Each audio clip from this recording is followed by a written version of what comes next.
What if the man you humiliated in front of everyone didn't yell, didn't beg, but calmly handed you divorce papers instead? How could honesty used as a weapon lead to a quiet final ending you never expected? The champagne glass trembled in my hand as I stood up at our reserved table in Romano's Bistro, the golden liquid catching the warm light from the overhead fixtures. Around me, 8 faces turned expectantly. My husband David's patient brown eyes, his mother Eleanor's stern gaze, our friends Jake and Michelle, my co-worker Faye, and most importantly, my ex-boyfriend Ryan and his wife Sarah. Little did they know I was about to detonate a bomb that would change everything. "I have something to say," I announced, my voice carrying across our corner of the restaurant. The New Year's Eve crowd buzzed around us, but our table fell silent. "I think we should all start the new year with complete honesty." David set down his wine glass slowly. "Vesperine, maybe this isn't the time." "No, David, this is exactly the time." I took a deep breath, feeling the weight of weeks of guilt and frustration. Ryan has been flirting with me at work, heavily, and I think everyone should know. The silence that followed was deafening. Ryan's fork clattered against his plate, and Sarah's face went white. Eleanor's lips pursed into a thin line, while Faye's eyes widened in horror. "What the hell, Vesperine?" Ryan stammered, his usually confident demeanor cracking. We're just friends. We work together." "Friends don't send texts asking if I'm happy in my marriage," I continued, feeling emboldened by the shocked attention. "Friends don't corner me in the break room talking about how things used to be between us." David's voice was eerily calm. "You kept those texts?" "Of course I did. I'm not hiding anything from you, honey. That's why I'm telling everyone now. I believe in honesty." I reached over to squeeze his hand, but he pulled away. "I know you've been distant lately, working so much, and maybe Ryan sensed I was lonely. But I chose you, David. I chose our family." Sarah stood up abruptly, her chair scraping against the floor. "This is insane. Ryan, tell me she's lying." Ryan's face had turned red. "Sarah, calm down. She's obviously had too much to drink. This is all blown out of proportion." "Am I?" I laughed, a sound that came out sharper than I intended. "David, you know I've been trying to get your attention for months. You come home, you play with Tommy, you go to your office, and that's it. When was the last time we had a real conversation? When was the last time you looked at me the way you used to?" Eleanor finally spoke, her voice cutting through the tension like a blade. "Vesperine, you're humiliating my son in front of everyone, on New Year's Eve no less." "I'm being honest, Eleanor. I thought you valued honesty." I turned back to David, who was staring at his hands. "I'm telling you that another man found me attractive enough to pursue, even though I'm married. Doesn't that make you feel anything? Doesn't that make you want to fight for me?" Jake cleared his throat uncomfortably. "Maybe we should call it a night." "No," I interrupted. "I want David to say something. I want him to tell Ryan to back off. I want him to show everyone here that he cares about his wife." David looked up at me then, and something in his expression made my stomach drop. It wasn't anger or jealousy or even hurt.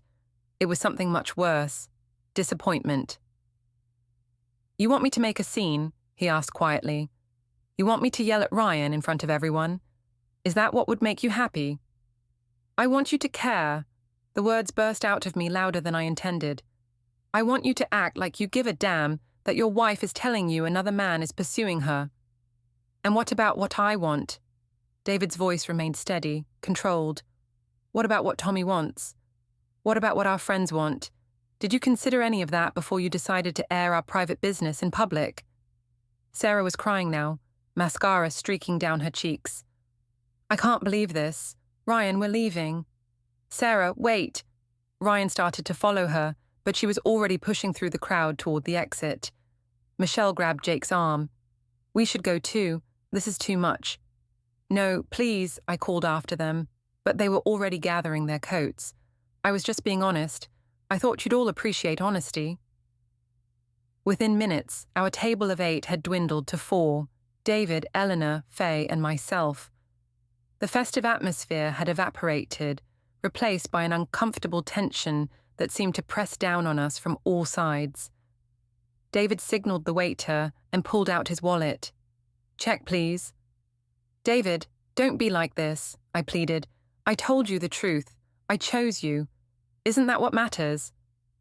He counted out bills methodically, leaving a generous tip despite everything. "You chose to humiliate me in front of our friends and family. You chose to destroy Sarah's new year. You chose to make our private life everyone's business." He stood up, his movements deliberate and calm. "Those were your choices, Vesperine. Now I get to make mine." Eleanor rose as well, her disapproval radiating from every line of her body. "I'll call you tomorrow, David. Vesperine, I hope you're satisfied with your honesty." Faye lingered for a moment, her expression torn between sympathy and embarrassment. "Vesperine, maybe you should apologize." "For what? For telling the truth?" I laughed again, but it sounded hollow even to my own ears. "For being honest about my marriage?" "For hurting people," Faye said quietly, then followed the others toward the exit. I sat alone at the table, surrounded by abandoned champagne glasses and half-eaten appetizers, watching my husband's retreating figure disappear into the New Year's Eve crowd. The restaurant continued to buzz with celebration around me, but I felt like I was sitting in a bubble of silence, isolated from the joy and laughter that filled the air. This wasn't how it was supposed to go. David was supposed to fight for me, to show some emotion, to prove that he cared. Instead, he'd walked away with the same calm composure he brought to everything else in his life, leaving me sitting alone with the consequences of my honesty. But surely this would pass. Surely once he had time to think about it, he'd realize that I'd done the right thing. I'd been transparent, faithful, honest. I'd chosen him over Ryan, publicly and definitively. That had to count for something. The waiter approached hesitantly. "Ma'am, is there anything else you need?" I looked around at the empty chairs, the abandoned celebration, the wreckage of what was supposed to be a perfect New Year's Eve. "No," I said finally. "I think I have everything I need." But as I gathered my purse and coat, a cold dread was already settling in my chest, whispering that maybe, just maybe, I'd made a terrible mistake. The house was dark when I finally made it home, my heels clicking against the hardwood floors as I made my way through the living room. David's car had been in the driveway, but I found him in the kitchen, sitting at the island with a cup of coffee and his laptop open, the blue glow illuminating his face in the darkness. "You're up late," I said, trying to inject some normalcy into my voice as I set my purse on the counter. "Couldn't sleep?" He didn't look up from the screen. "Tommy's been asking why everyone left dinner early. I told him you weren't feeling well." I moved closer, noting the careful distance he maintained even while seated. "David, we need to talk about what happened tonight." "Do we?" His fingers continued typing, the soft clicking filling the silence between us. "I thought you'd said everything you needed to say at the restaurant." "That's not fair." I pulled out the stool next to him, but he shifted slightly away. "I was trying to be honest with you, with everyone. I thought you'd appreciate that I chose you over Ryan." Finally, he looked at me, and I was struck again by that same expression I'd seen at the restaurant, not anger, but something much more unsettling. "You didn't choose me, Vesperine.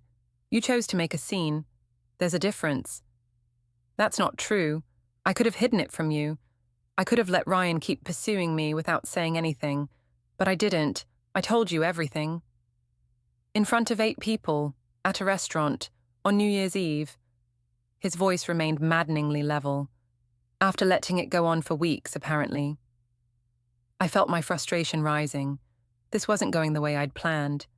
Where was his jealousy, his possessiveness, his fight for our marriage? "You're acting like I'm the villain here. Ryan was the one who was inappropriate. Ryan was the one who was pursuing a married woman. And you were the one who entertained it long enough to collect evidence." David closed his laptop with a soft click. "Tell me, Vesperine, If you were so committed to honesty, why didn't you shut him down the first time he crossed a line? Why didn't you tell me privately, weeks ago, instead of saving it up for a public announcement? The question caught me off guard. I was trying to handle it myself. I didn't want to worry you. Or maybe you liked the attention. The words were spoken quietly, without malice, but they hit me like a slap. How can you say that? I just proved my loyalty to you in front of everyone we know. You prove that you're capable of destroying other people's relationships when it suits your purposes. David stood up, gathering his coffee mug and laptop. Sarah was blindsided tonight. Ryan was humiliated. Our friends were uncomfortable. Tommy's going to hear about this from someone eventually, and it's going to confuse and hurt him. So I'm supposed to protect everyone else's feelings while you ignore mine. The words came out sharper than I intended. I've been lonely, David. I've been trying to get your attention for months, and you've been completely oblivious. Have I? He turned to face me fully, and for the first time that night, I saw a flicker of something deeper in his eyes. Or have you been so focused on what you weren't getting that you stopped seeing what was actually there? What's that supposed to mean? It means I work 60 hours a week to provide for this family. It means I spend every weekend coaching Tommy's soccer team. It means I fix everything that breaks in this house, plan our vacations, and handle all the financial planning for our future. His voice remained calm, but there was an edge to it now. But because I don't shower you with constant attention and validation, you decided to entertain advances from another man. That's not what happened, isn't it? David moved toward the kitchen doorway, then paused. I'm sleeping in the guest room tonight. We both need some space to think. David, wait. I reached for his arm, but he stepped away from my touch. Please don't do this. Don't shut me out. I was trying to fix things between us. By breaking everything else around us? He shook his head. Vesperine, I've been patient with a lot of things over the years. Your need for drama, your tendency to make everything about you, your inability to consider how your actions affect other people. But this is different. Different how? This is the first time you've made me genuinely ashamed to be married to you. The words hung in the air between us like a physical barrier. I felt tears prick at my eyes, but David was already walking away, his footsteps echoing down the hallway toward the guest room. I stood alone in the kitchen, surrounded by the familiar objects of our shared life. The coffee maker we'd bought together 5 years ago, the family photos on the refrigerator, the drawing Tommy had made of our family that hung crookedly on the bulletin board. Everything looked the same, but something fundamental had shifted. The next morning, I woke up alone in our king-sized bed, the space beside me cold and undisturbed.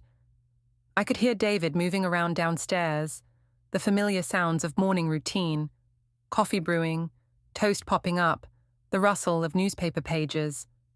When I came downstairs, he was already dressed for work, despite it being New Year's Day. Tommy sat at the kitchen table, still in his pajamas, eating cereal and swinging his legs.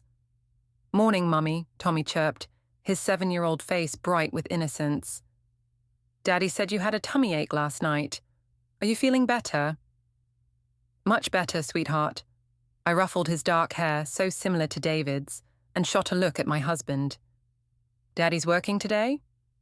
Emergency project, David replied without looking up from his phone. Should be back by dinner. But I knew David's work schedule, and I knew his tells. The careful way he avoided eye contact, the methodical way he gathered his things, the fact that he was wearing his best suit on a holiday, none of it suggested an emergency project. David, I started, but he was already heading for the door. We'll talk later, Vesperine. When I get back. The door closed behind him with a soft click, leaving me alone with Tommy and a growing sense of unease. Mummy, why did everyone leave dinner early last night? Tommy asked, his innocent eyes looking up at me with genuine curiosity. Sometimes grown-ups have disagreements, honey. It's nothing for you to worry about. Are you and Daddy having a disagreement? The question pierced through me. Why would you ask that? Daddy slept in the guest room. He only does that when he's sick, but he didn't seem sick this morning. 7 years old, and already he was picking up on the cracks in our foundation. I forced a smile. Daddy just wanted to make sure I could rest without his snoring keeping me awake. Before we dive deeper into this story, I have one small request. Please subscribe, drop a like, comment, and hit that hype button to boost this channel so more people can discover these incredible stories.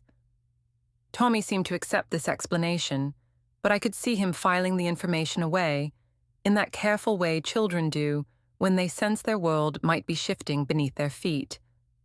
The day dragged on with agonizing slowness.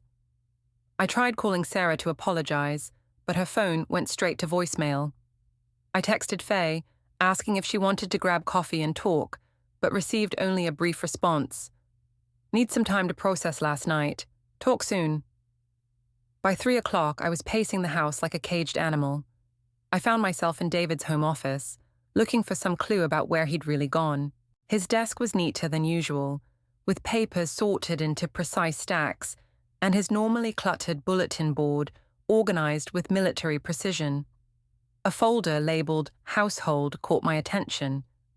Inside, I found copies of our mortgage documents, insurance policies, and bank statements, all routine paperwork, but organized with an attention to detail that seemed excessive for simple record-keeping. My phone buzzed with a text from Eleanor. "We need to talk, coming over at 4. My mother-in-law arrived exactly on time, her silver hair perfectly styled despite the holiday, her expression grim.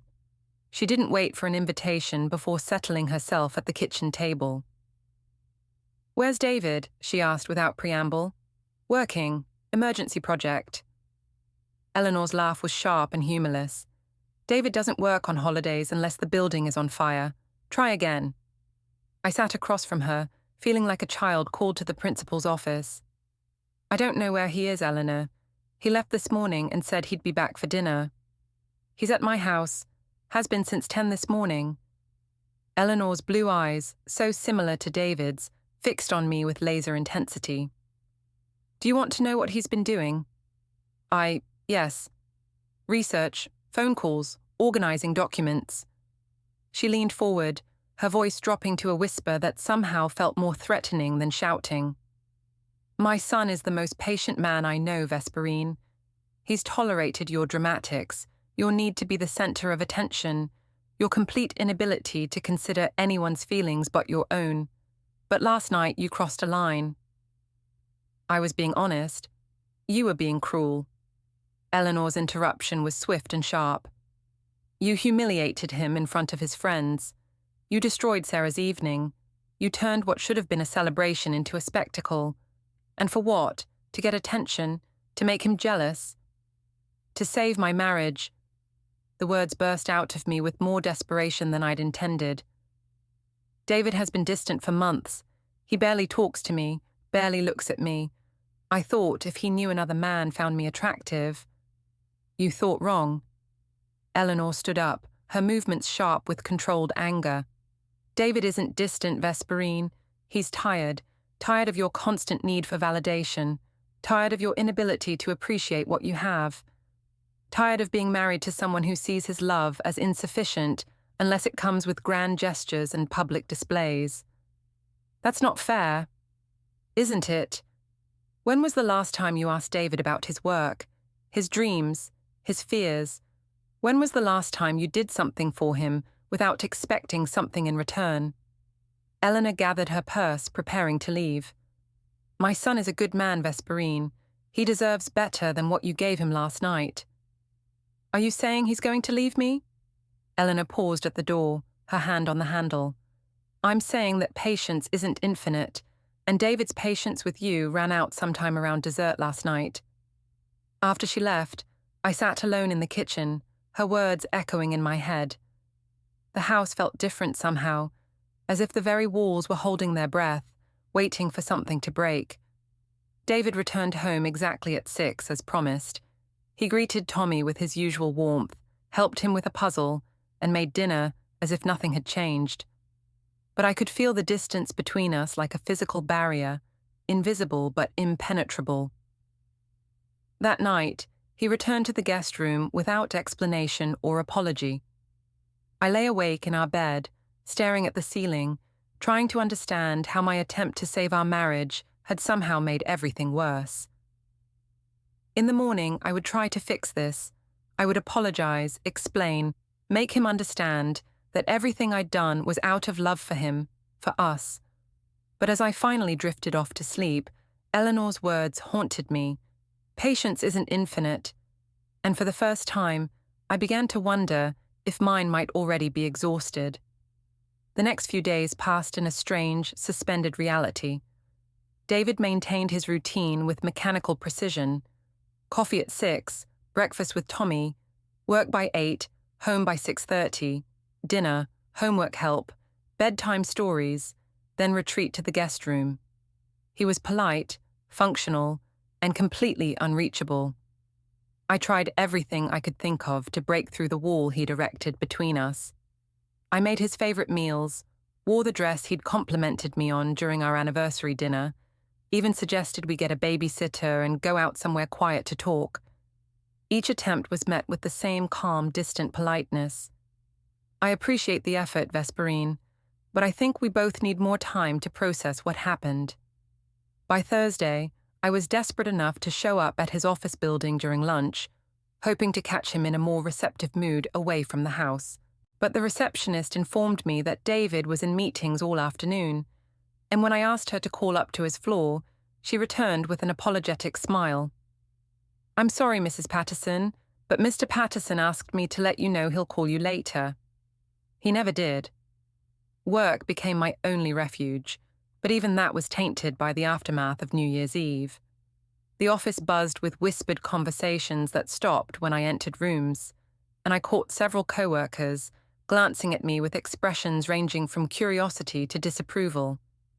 Faye finally agreed to have coffee with me on Friday morning, but the easy friendship we'd shared for 3 years felt strained and awkward. "I keep thinking about Sarah's face," she said, stirring her latte with unnecessary focus.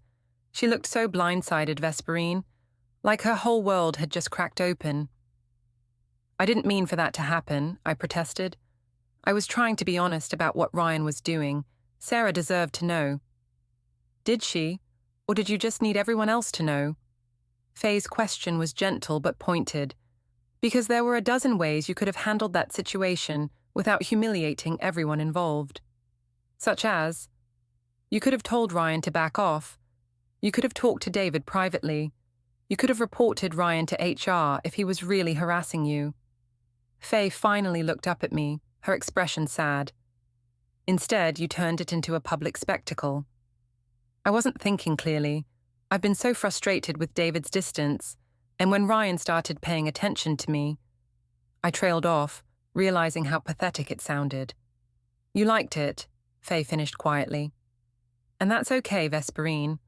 We all like feeling attractive and wanted, but there's a difference between enjoying a compliment and collecting evidence of someone's interest to use as ammunition later." The accusation stung because it was true. I had kept Ryan's texts, had screenshotted his more flirtatious messages, had even encouraged some of his advances just enough to keep him interested. Not because I wanted to cheat on David, but because it felt good to be pursued, to be desired, to feel like someone found me irresistible. "I never crossed any lines," I said defensively. "Maybe not physically, but emotionally. Vesperine, you were having an emotional affair, and then you used it to hurt your husband when he didn't react the way you wanted him to." After Faye left, I sat alone in the coffee shop, her words echoing in my head. Was that really what I'd done? Had I orchestrated the whole situation, unconsciously or otherwise, to force some kind of reaction from David? My phone buzzed with a text from an unknown number. "This is Sarah. Please don't contact me or my family again. What you did was unforgivable." I stared at the message, feeling a fresh wave of guilt wash over me. Sarah and I had never been close friends, but we'd been friendly acquaintances for years, bonding over our shared experience of being married to men who worked in tech. Now that connection was severed, another casualty of my honesty. Ryan had been avoiding me at work, taking different routes through the office and timing his breaks to avoid crossing paths with me. When I finally cornered him by the copy machine on Friday afternoon, his usual confident demeanor was replaced by obvious discomfort. "We need to talk," I said, blocking his path to the door. "No, we really don't." He glanced around nervously, as if afraid someone might overhear. "Look, Vesperine, I don't know what game you were playing, but it's over. Sarah barely spoke to me for 3 days, and I had to grovel just to get her to consider marriage counseling. I wasn't playing a game. I was trying to be honest about what was happening between us." "Nothing was happening between us." His voice rose slightly, then he caught himself and lowered it again. "We flirted a little. We texted. We had a few conversations about the past. That's it. I never asked you to leave your husband or promised you anything. You said you wondered if I was happy in my marriage. As a friend, because you were constantly complaining about David not paying enough attention to you." Ryan ran a hand through his hair, his frustration evident. "Jesus, Vesperine, I was trying to be supportive, not seduce you." "That's not how it felt to me." "Then maybe you were reading what you wanted to read instead of what was actually there." He moved toward the door, then paused. "For what it's worth, I'm sorry if I gave you the wrong impression. But what you did at that dinner was nuclear, and I can't be collateral damage in whatever's going on in your marriage." That weekend, David took Tommy to his mother's house for the entire day, leaving me alone with my thoughts and the growing realization that I'd miscalculated badly. When they returned that evening, Tommy ran to his room to play with new toys Eleanor had bought him, while David began preparing dinner with his usual quiet efficiency. "How was your day?" I asked, trying to inject some normalcy into the conversation. "Fine, productive." David didn't look up from the vegetables he was chopping. Tommy enjoyed seeing his grandmother. "And how is Eleanor?" "Concerned about her son and grandson." The knife paused in its rhythm. "She asked if we were planning to work things out or if she should start preparing Tommy for some changes." My stomach dropped. "What did you tell her?" "That I'm still deciding." The casual way he delivered the statement, as if he were discussing whether to refinance the mortgage or replace the living room carpet, was somehow more terrifying than if he'd shouted it. "David, please, can we just sit down and talk? Really talk? I know I handled things badly, but I was trying to fix our marriage, not destroy it." He set down the knife and turned to face me, his expression unreadable. "What exactly do you think needs fixing, Vesperine?" The question seemed like a trap, but I plunged ahead anyway. "We've grown distant. We barely talk anymore except about Tommy or household logistics. We haven't been intimate in weeks. You come home from work and disappear into your office most nights. And your solution to that was to encourage another man's advances and then announce it publicly to humiliate me into paying more attention to you." "I wasn't trying to humiliate you." "Yes, you were." His interruption was quiet but firm. "Maybe not consciously, but that's exactly what you were doing. You were punishing me for not being the husband you wanted by making me look like a fool in front of our friends and family." "That's not true."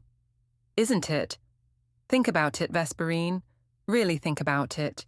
You had a dozen opportunities to shut down Ryan's advances. You had a dozen opportunities to talk to me privately about feeling neglected. Instead, you chose the most public, most hurtful way possible to address the situation. Why?" I opened my mouth to argue, but the words died in my throat. Because he was right, and we both knew it.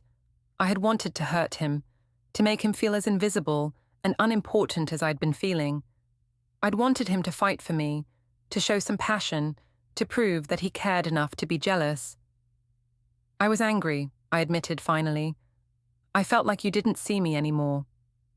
So you decided to make sure I couldn't avoid seeing you, even if it meant destroying everything else in the process." I didn't think— "No, you didn't. You didn't think about Tommy having to hear about this from someone at school. You didn't think about Sarah finding out her husband was texting another woman in front of a room full of people. You didn't think about our friends feeling uncomfortable and awkward. You only thought about yourself and what you needed." The truth of his words hit me like a physical blow. I had been selfish, but not in the way I'd thought. I'd convinced myself that I was fighting for our marriage, but really, I'd been fighting for my own ego, my own need to feel desired and important. "I'm sorry," I whispered. "I'm so sorry, David. I know I handled it wrong, but I love you and I love our family, and I want to fix this." For a moment, his expression softened, and I thought I saw a flicker of the man I'd married, but then it was gone, replaced by that same distant politeness. "I know you do," he said quietly, "but Vesperine, love isn't enough to fix this. Trust is. And right now, I don't trust your judgment, I don't trust your motives, and I don't trust that you won't do something like this again the next time you feel neglected or unappreciated. You can trust me. I swear, nothing like this will ever happen again." "How can I believe that when you don't even seem to understand what you did wrong?" David turned back to his cooking, effectively ending the conversation. "You keep talking about being honest and fixing our marriage, but you can't fix something when you refuse to acknowledge how broken it really is." That night, I lay awake listening to the sounds of David moving around in the guest room, organizing papers and making quiet phone calls that stopped whenever I walked past the door. The distance between us felt insurmountable, and for the first time since New Year's Eve, I began to wonder if my honesty had cost me everything I'd been trying to save. 2 weeks after the dinner disaster, life had settled into an uncomfortable routine. David remained polite but distant, treating me more like a roommate than a wife. He fulfilled his parental duties with Tommy, maintained the household, and went through all the motions of normal life, but the emotional connection between us had been severed completely. I threw myself into trying to repair the damage, both at home and with our social circle. I wrote a lengthy apology email to Sarah, explaining that I'd never meant to hurt her and that I'd handled the situation poorly. She never responded. I tried calling Michelle and Jake to apologize for ruining their New Year's Eve, but Jake answered with a curt, "We're not ready to talk yet, Vesperine," before hanging up. At work, the gossip had died down, but Ryan continued to avoid me, and I noticed that several co-workers who used to include me in lunch plans or after-work drinks had quietly stopped extending invitations. Faye remained cordial but distant, our friendship clearly damaged by my actions. The isolation was suffocating, but what scared me most was David's calm acceptance of it all. He didn't seem angry anymore, which should have been a relief, but instead felt ominous, anger I could work with, fight against, eventually overcome. This quiet resignation was impenetrable. On a Tuesday evening, while David was helping Tommy with homework, I decided to make one more attempt at breaking through his walls. I'd spent the afternoon cooking his favorite meal, beef bourguignon with homemade bread, the same dish I'd made for our first anniversary. The kitchen smelled amazing, candles flickered on the dining room table, and I'd even opened a bottle of the wine we'd been saving for a special occasion. "Dinner smells wonderful," David said when he came downstairs, but his tone was the same polite appreciation he might show a restaurant server. "I wanted to do something special. It's been too long since we had a real meal together, just the three of us." Tommy bounced into the dining room, his eyes lighting up at the formal table setting. "Are we celebrating something?" "Just family time," I said, shooting David a meaningful look. Sometimes that's worth celebrating all by itself. During dinner, I tried to steer the conversation toward lighter topics: Tommy's upcoming school science fair, a funny story from work, plans for our spring vacation. David participated politely, but I could feel him holding himself apart, as if he were performing the role of husband and father rather than living it. After Tommy went upstairs to play, I refilled our wine glasses and moved closer to David on the couch. "This was nice," I said, placing my hand on his arm. It felt almost normal. "Almost," he agreed, but he didn't return my touch. "David, I know things have been difficult since New Year's, but we can get through this. We can get back to where we were." He was quiet for so long I thought he might not respond. When he finally spoke, his voice was thoughtful rather than angry. "Can we? Because I'm not sure I want to go back to where we were." What do you mean? I mean, maybe the problems in our marriage run deeper than one night of bad judgment. David turned to face me, and I was struck by how tired he looked. I've been doing a lot of thinking these past 2 weeks, Vesperine. About us, about what we both want, about whether we're actually compatible anymore. Of course we're compatible. We've been married for 8 years. We have a son together. We built a life together. We built a routine together. There's a difference. David stood up and moved to the window, putting physical distance between us. When was the last time we talked about something that mattered? When was the last time we shared a dream, or a fear, or even a genuine laugh? We talk all the time. We discuss logistics, Tommy's schedule, household maintenance, work obligations. But when was the last time you asked me what I was thinking about? What I wanted for our future? What made me happy or sad or excited? The question hung in the air between us, and I realized with growing horror that I couldn't remember. Our conversations had become transactional, focused on the mechanics of daily life, rather than the emotional connection that had once bound us together. I've been distracted, with work, with Tommy, with feeling like we were drifting apart, but that doesn't mean we can't reconnect. Maybe, but it would require both of us to want that, and I'm not sure you actually want to know me, Vesperine. I think you want me to be a certain version of myself, attentive, romantic, jealous when appropriate, but you're not particularly interested in who I actually am. That's not fair. I love you exactly as you are. Do you? Because the man you fell in love with was never particularly demonstrative or dramatic. I've always been steady, practical, reserved. Those qualities used to comfort you, but lately, they seem to frustrate you. You want grand gestures and passionate declarations, and that's just not who I am. I felt tears prick at my eyes. I don't need grand gestures. I just need to feel like I matter to you. You do matter to me. You matter so much that I've spent the last 2 weeks trying to figure out how to forgive you for what you did. But mattering to someone and being the center of their universe are two different things. I don't need to be the center of your universe. Don't you? David's question was gentle but pointed, because that's what it felt like at the restaurant. You needed to be the center of attention, the focus of drama, the catalyst for everyone's emotions. And when I didn't react the way you wanted, you escalated until you got the response you were looking for. I was trying to save our marriage.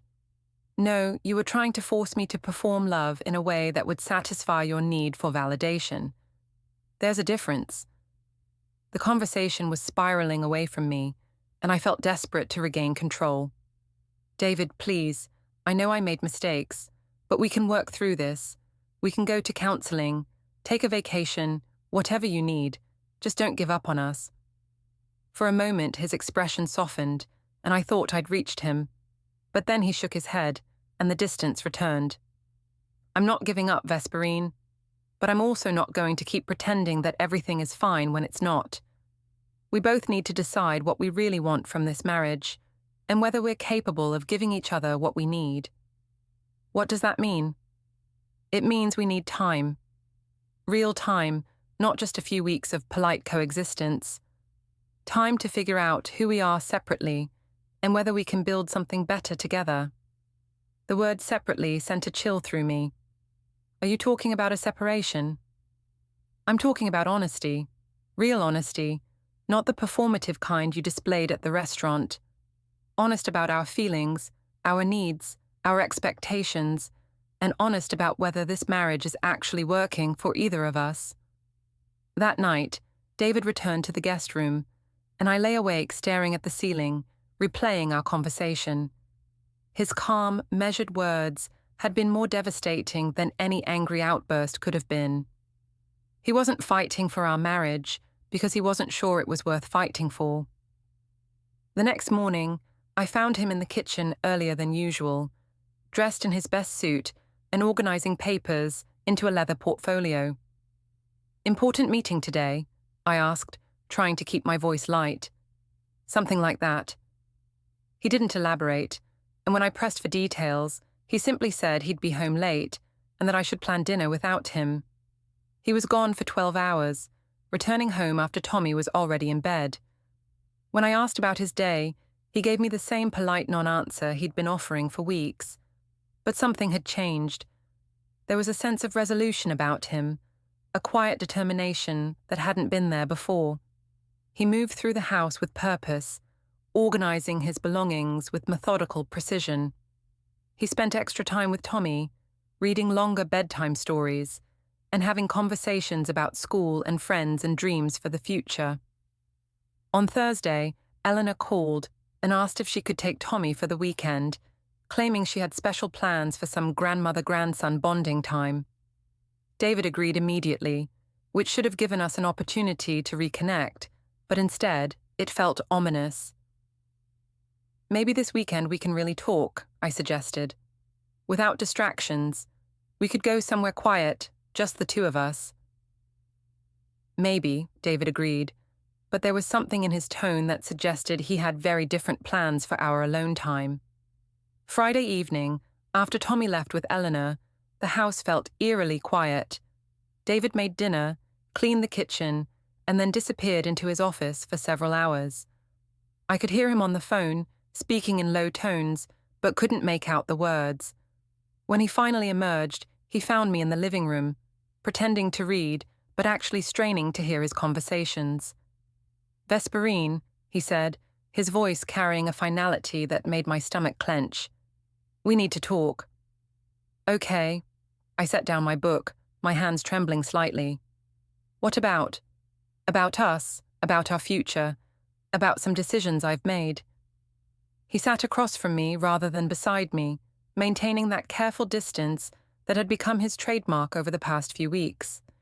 In his hands, he held a manila envelope thick with documents. "What is that?" I asked, though I was afraid I already knew. "Honesty," he said quietly. "The real kind. The kind you said you wanted." And as he opened the envelope and began to spread papers across the coffee table between us, I realized that my attempt to shock him into fighting for our marriage had instead convinced him to stop fighting altogether. The calm before the storm was over. The storm itself was about to begin. The manila envelope sat between us like a loaded weapon, its contents still hidden, but somehow radiating menace. David's hands were steady as he opened it, his movements deliberate and calm, while my heart hammered against my ribs. "Before I show you these," he said, his voice eerily composed, "I want you to understand something. Everything I've done over the past 3 weeks has been legal, documented, and necessary." "David, you're scaring me. What are those papers?" "Evidence," he replied simply. "The same kind of evidence you collected from Ryan, except mine serves a different purpose." He pulled out the first document, a printed email chain between myself and Ryan, dating back 4 months. My stomach dropped as I recognized messages I'd forgotten I'd sent, flirtatious responses to his compliments, complaints about my marriage, even a few photos I'd shared from a work happy hour where I'd been dressed up and feeling confident. "Where did you get these?" "You forwarded several of them to your personal email account, the same account that syncs to the tablet we share for household management." David's tone remained matter-of-fact, as if he were explaining a work procedure. "You also screenshotted quite a few of his messages and saved them in your photos, which back up to our shared cloud storage." I felt heat creep up my neck as I remembered the digital trail I'd unconsciously left. "David, I can explain." "I'm sure you can, but let me show you the rest first." The next set of documents made my blood run cold. Bank statements highlighting charges I'd forgotten about, lunch dates with Ryan that I'd claimed were work meetings, a new dress I'd bought specifically to wear around him, even a hotel bar tab from a conference where I'd met him for drinks after the official events ended. "You went through our financial records." "I reviewed our joint expenses, yes. It's my right as a joint account holder." David pulled out another folder. "I also had some interesting conversations with your co-workers." "You talked to people at my work?" My voice rose with panic and indignation. "David, that's completely legal. I didn't identify myself as your husband or ask for confidential information. I simply attended a few public events where your company was present and listened to what people were saying. His calm was infuriating and terrifying. Did you know that most of your colleagues assumed you and Ryan were having an affair? Several people mentioned how obvious your attraction to each other was, how you always seemed to find excuses to work together, how you'd light up whenever he entered a room. Each word was like a physical blow. We weren't having an affair. I never cheated on you. Physically, no, but emotionally. David spread out printed social media posts, photos from office parties where Ryan and I were standing close together, comments he'd made on my posts that I'd responded to with obvious pleasure, even a few posts where I'd complained vaguely about being underappreciated at home that Ryan had responded to with supportive messages. This isn't fair. You're taking everything out of context. Am I? Because from where I'm sitting, it looks like you spent 4 months cultivating an emotional relationship with another man, documenting his interest in you, and then used that documentation to humiliate me when I didn't provide the attention you felt you deserved. That's not what happened. Isn't it? David pulled out his phone and began reading from what I recognized as my own text messages. David barely notices me anymore. Sometimes I wonder if he'd even care if I left. That was sent to Ryan on December 15th. Or how about this one? You always know exactly what to say to make me feel beautiful. I'd forgotten what that felt like. Hearing my own words read back to me in David's calm, measured tone was devastating. They sounded so much worse than I'd intended, so much more damaging than I'd realized at the time. I was venting to a friend.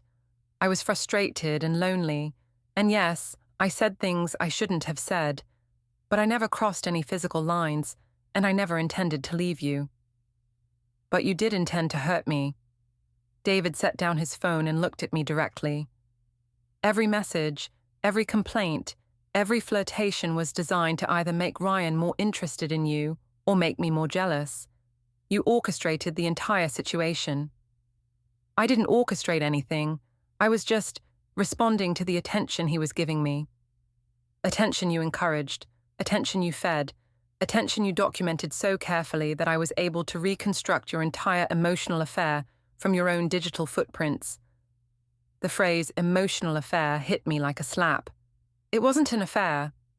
What would you call it? You shared intimate details about our marriage with another man. You sought emotional support and validation from him instead of from me. You dressed up for him, met him for drinks, complained to him about your husband, and collected evidence of his interest in you. If that's not an emotional affair, what is? I opened my mouth to argue, but no words came, because he was right, and we both knew it. I had been having an emotional affair, even if I'd never admitted it to myself at the time. David, I'm sorry. I'm so sorry. I know I made terrible mistakes, but we can fix this. We can go to counseling, work through it together. We can't fix this, Vesperine, because you don't actually think you did anything wrong. Even now, you're calling it mistakes and poor judgment instead of what it actually was, a betrayal. I do think I did something wrong. I know I hurt you, and I know I handled everything badly. But you don't know why it was wrong. You think it was wrong because it had bad consequences, not because it was fundamentally a violation of our marriage vows. David pulled out another set of documents, and my heart sank as I recognized legal letterhead. What is that? A consultation summary from a divorce attorney. 3 of them, actually. I wanted to understand my options. The word divorce hit me like a physical blow. David, no, please. We can work this out. I love you. I love our family. I know you do, but love isn't enough to fix this level of betrayal and manipulation. It wasn't manipulation. Yes, it was. His interruption was quiet but firm. You manipulated Ryan into pursuing you. You manipulated me into a public confrontation, and now you're trying to manipulate me into forgetting about all of it because you're sorry. That's not what I'm doing, isn't it? You're minimizing your actions, refusing to take full responsibility, and trying to rush past the consequences because they're uncomfortable for you. That's manipulation, Vesperine. I felt tears streaming down my face, but David's expression remained unmoved. What do you want from me? How do I fix this? You can't. Some things can't be unfixed. David began gathering the papers back into their folders. I've spent 3 weeks trying to figure out if there was a path forward for us, and I've come to the conclusion that there isn't. Because of one mistake. Because I got too close to a coworker and handled it badly. Because of a pattern of selfishness, manipulation, and disregard for other people's feelings that culminated in you humiliating me in front of everyone we know. David's voice remained calm, but I could hear the steel underneath. Because you've shown me that when you're unhappy, you're willing to burn down everything around us to get attention. I would never do anything like this again. How can I believe that when you still don't understand what you did wrong? When you're still trying to minimize it and rush past it instead of taking full responsibility? The question hung in the air between us, unanswerable because he was right. I was trying to minimize it, trying to find a way to make it smaller and more manageable than it actually was. So what happens now? I whispered. Now we move forward separately. David stood up, gathering his folders. I'll be filing for divorce next week. I've already retained an attorney and begun the preliminary paperwork. What about Tommy? What about our son? Tommy will be fine. He'll have 2 parents who love him, just not 2 parents who live together. David's expression softened slightly when he mentioned our son. I'm not trying to take him away from you, Vesperine. I'm trying to give him a stable environment where he doesn't have to witness his parents destroying each other. We're not destroying each other. Aren't we? Look at us, Vesperine. Look at what we've become. You resent me for not being dramatic enough, and I resent you for caring more about attention than about our family's well-being. This isn't a marriage anymore. It's a performance, and I'm tired of acting. With that, he walked toward the stairs, leaving me alone with the wreckage of our conversation. I sat surrounded by the evidence of my betrayal, seeing my actions clearly for the first time through David's methodical documentation. He was right about everything, and that was the most devastating realization of all.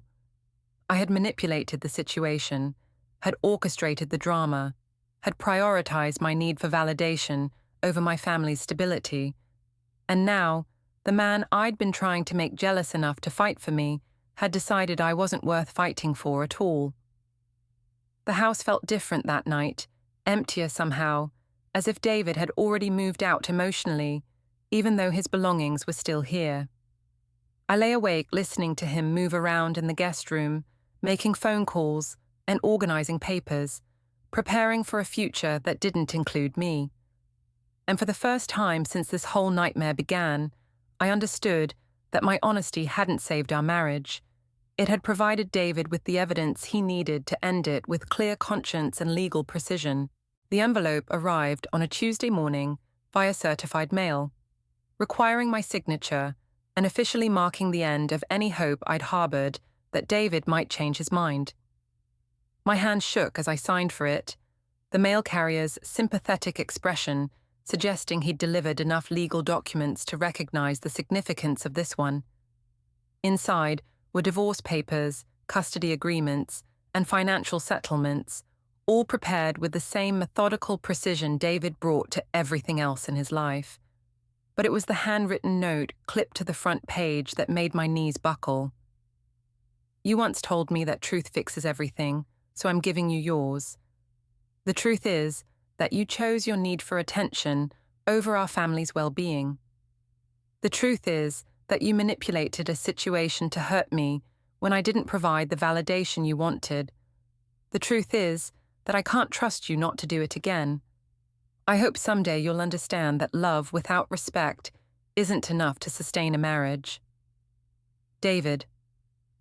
I sank into the kitchen chair, the papers scattered across the table like debris from a demolished building. Everything was there in black and white: custody schedules, asset division, support payments, visitation rights. Our 8-year marriage reduced to legal terminology and financial calculations. Tommy was at school, blissfully unaware that his world was about to change forever. David was at work, probably fielding calls from his attorney and finalizing details with the same calm efficiency he'd brought to planning our vacations or managing our household budget. Meanwhile, I sat alone in our kitchen, surrounded by the legal framework of our dissolution. My phone buzzed with a text from Eleanor. David told me about the papers. I'm sorry it came to this, but I'm proud of him for choosing his dignity. Tommy will be fine. Children are resilient when their parents prioritize their well-being over their own drama. Even in divorce, Eleanor couldn't resist a final barb about my character. But the worst part was that she was right. David was choosing dignity over drama, stability over spectacle, his son's well-being over his wife's need for validation. I tried calling him, but his phone went straight to voicemail. I tried texting, but received only automated responses about his attorney handling all communication going forward. In 3 weeks, he'd transformed from my husband into a legal adversary, and he'd done it so quietly and methodically that I'd barely noticed until it was too late. The next few days passed in a surreal haze. I met with my own attorney, a sharp-eyed woman who reviewed David's proposed settlement with grudging admiration. Your husband's attorney is thorough, she said, flipping through pages of documentation. Everything's been calculated fairly, even generously in some areas. He's not trying to punish you financially, just separate cleanly. Can we fight it? Can we ask for more time?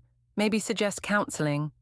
We can try, but honestly, Mrs. Patterson, he's got a strong case for irreconcilable differences, and his documentation is impeccable. He's got evidence of emotional infidelity, public humiliation, and a pattern of behavior that suggests the marriage is beyond repair.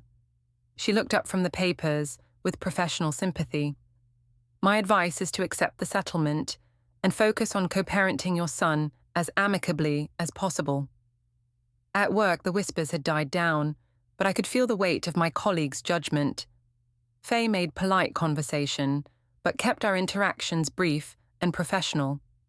Ryan had requested a transfer to a different department, citing personal reasons that everyone understood perfectly. Even my boss seemed to be keeping me at arm's length, assigning me to projects that minimized my interaction with clients and other departments. The social isolation was complete. Sarah had blocked me on all social media platforms. Michelle and Jake had made it clear through mutual friends that they considered me persona non grata. Even casual acquaintances from Tommy's school and our neighborhood seemed to have heard some version of the story, greeting me with polite coolness that spoke volumes about where their sympathies lay. But it was Tommy's reaction that broke my heart completely. When David sat him down to explain that Daddy would be moving to a new apartment, but that both parents would still love him very much, our 7-year-old son listened with the solemn attention of a much older child. Is it because of what happened at the restaurant? Tommy asked, his innocent question cutting through me like a knife. It's because sometimes grown-ups realize they're better at taking care of you separately than together, David replied, his voice gentle but honest. It has nothing to do with you, buddy. You didn't do anything wrong. But Mommy did. The question hung in the air, and I watched David struggle with how much truth a 7-year-old could handle. Mommy and Daddy both made mistakes, he said finally. But the most important thing is that we both love you more than anything in the world, and that will never change. Tommy seemed to accept this explanation, but I caught him watching me with a new wariness, as if he were trying to figure out what exactly I'd done to break our family apart. The divorce proceedings moved forward with ruthless efficiency. David had left no detail unconsidered, no loose end untied. He documented everything, our assets, our debts, our parenting schedules, even our personal belongings, with the thoroughness of an accountant preparing for an audit. When we met for the final settlement conference, he was polite and professional, treating me like a business associate rather than the woman he'd once promised to love for better or worse. His attorney presented their final offer, which was fair to the point of generosity, and my attorney advised me to accept it without modification. "This is really it?" I asked David during a brief recess, the first time we'd been alone together in weeks. "You're really going to throw away 8 years of marriage because of one night of bad judgment?" "I'm not throwing anything away, Vesperine. You already did that." His voice was tired rather than angry. "I'm just acknowledging what you destroyed and trying to build something better from what's left. We could build something better together. We could go to counseling, take time apart, work on our problems. Our problems aren't the kind that counseling can fix. They're fundamental differences in character and values." David gathered his papers, preparing to return to the conference room. "You need to be the center of attention, even if it means hurting the people around you. I need stability and respect, even if it means being alone. We're incompatible in ways that matter. I can change, maybe you can, but I can't risk Tommy's emotional well-being on maybe. He deserves better than watching his parents tear each other apart because they can't figure out how to love each other properly." The final papers were signed on a Thursday afternoon in a sterile conference room that smelled of coffee and disappointment. David's signature was as neat and controlled as everything else about him, while mine shook slightly as I wrote my name across the documents that officially ended our marriage. When it was over, David shook hands with my attorney, nodded politely at me, and walked out of my life with the same quiet dignity he'd brought to everything else. No drama, no final arguments, no last-minute pleas for reconciliation. Just a calm, legal ending to what had once been a love story. That evening, I sat alone in the house that would soon be sold, surrounded by the physical remnants of our shared life.